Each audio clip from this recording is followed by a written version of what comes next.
কে এসেছে তিস্তা? আরে কে এসেছে?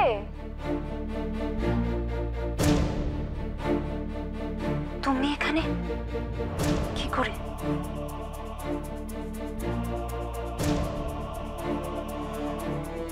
কি একটা কথা জিজ্ঞেস? আরে আপনি হঠাৎ করে এই সময়? আমি একদম অবাক হয়ে গেছি। তিস্তা, তুই ওনাকে চিনতে পারছিস?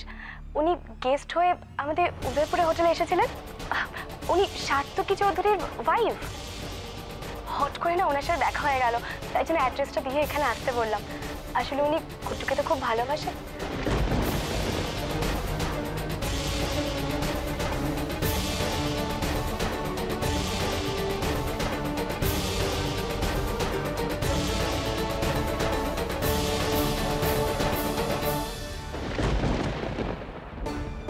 আপনি ওনার সাথে এখানে কি করে? আমরা তো উদয়পুরে একসাথে কাজ করতাম। ও শুধুমাত্র আমার কলিগই নয়, খুব ভালো বন্ধু। তিস্তা, তুই কি রে ওনাকে এখানে দাঁড় করিয়ে রেখেছিস? আসুন, আপনি ভেতরে আসুন। গুড্ডু, দেখো কে এসেছে তোমার সাথে দেখা করতে। আজ আর বসবো না, আসি। আরে আপনি এভাবে চলে যাবেন বলে এসেছেন নাকি? আসুন ভেতরে, একটু চা টা খান, গুড্ডুর সাথে গল্প করুন। আমাকে যেতে হবে। পাশেই যাচ্ছিলাম, তাই ভাবলাম একবার আসি।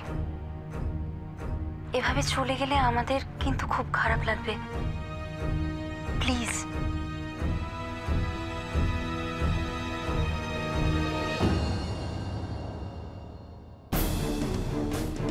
ভেতরে এসো।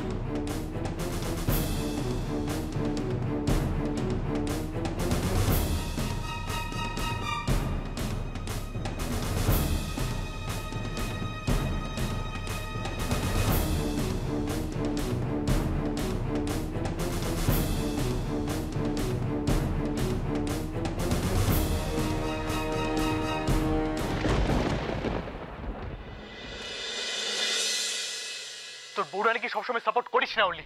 ও যেটা করেছে সেটা ঠিক করেনি। আচ্ছা, ভুলটা কি করেছে? সবাই ওকে রিকোয়েস্ট করলো একটা রাত এখানে থেকে যেতে, হিরোইনের মতো ডায়লগ দিয়ে বাড়ি থেকে বেরিয়ে চলে গেল। আচ্ছা দাদাভাই, তুই দেখ, এই যে বউরানির এই কর্তব্য বোধ, এটা কিন্তু ছোট মার বেশ পছন্দ। ছোট ভাই ওকে আদর দিয়ে মাথায় তুলেছে। ও পৃথিবী শুধু সবার ব্যাপারে ভাববে, খালি আমার কথা ভাববে না।